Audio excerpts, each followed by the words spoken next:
Jedného dňa mali všetci plné ruky práce, pretože to bol deň veľkého prania. Prádlo bolo krásne, uschnuté, vyvetrané, aj vymrznuté. Ale uprostred tej najväčšej práce zbadal detko Večerníček za chalúbkou líščie stopy.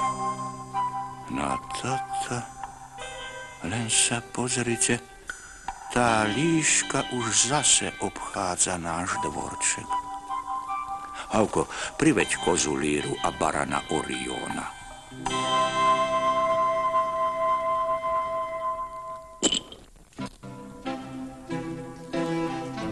Detko Večerníček nakázal svojmu rožnému statku, aby dobre strážil a nepustil tú zlodejku do dvora.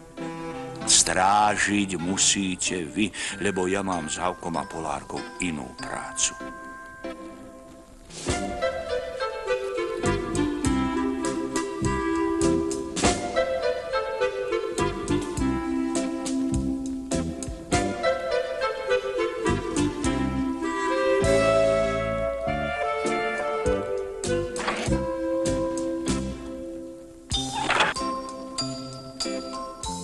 Vidí líška, že sa cez barana a kozu nedostane na dvor. Dostala však nápad.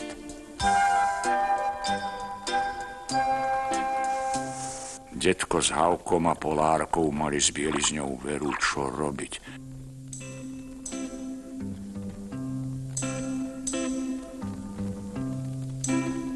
Detko Večerníček, pozri, táto plachta je samá diera. Čo s ňou? Odloži ju, niečo s ňou urobím. Baran s kozou zatiaľ strážili, ako sa patrí. Čo sa to k nám približuje za hviezdu? Predsa kométa. Nevidíš, že zametá chvostom? Odpovie mu koza Líra. Povedali si, že detko bude určite rád, keď mu kométa dočista vyzametá dvor. Ešte, že má detko oči všade. Líška, čo tu robíš? Chceš, aby som ťa trochu prežehlil? Veru, líška nečakala, až jej to detko zráta. Vidí detko, že dvaja strážcovia sú málo, preto k ním pridáva ďalších.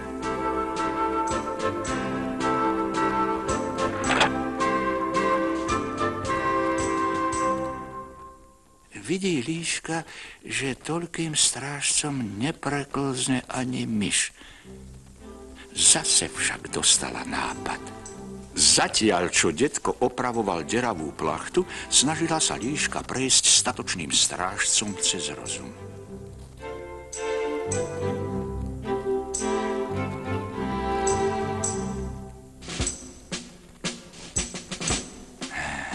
Vianočný stromček môžeme pustiť do dvora. Detko nebude musieť ísť do hory, vravia zhodne strážcovia.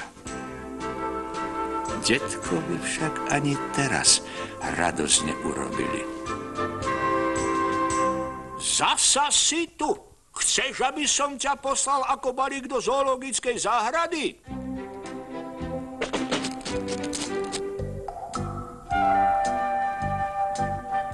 Detko však vie, že sa zase vráti a že tú falošnicu neustrážia ani štyria, preto poslal Havka pre posilu.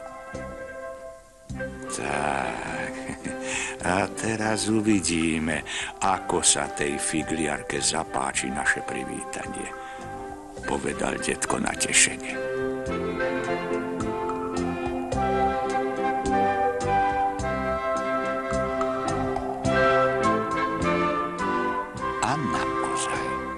Líška znovu prišla na nápad.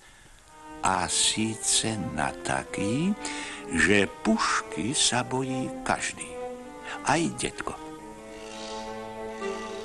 Život alebo hydina, kde sú tvoje zvieratká? Udrie líška na detka. Jaj, také nešťastie. Všetky moje milé zvieratká zožrala 6-hlavá mátoha. Roznariekal sa detko. Kde je tá potvora? Nech sa s ňou porátam, povedala.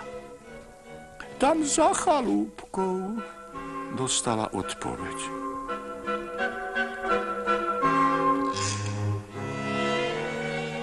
Mátoha privítala líšku mnohohlasnou fanfárou.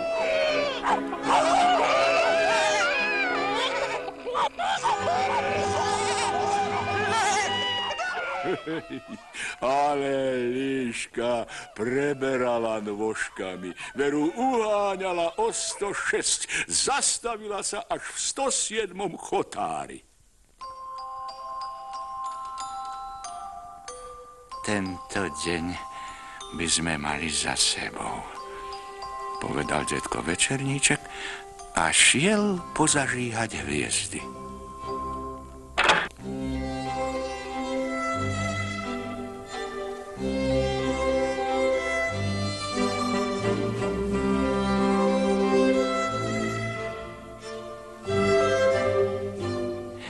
Detko Večerníček zleje, tá líška zase letí späť.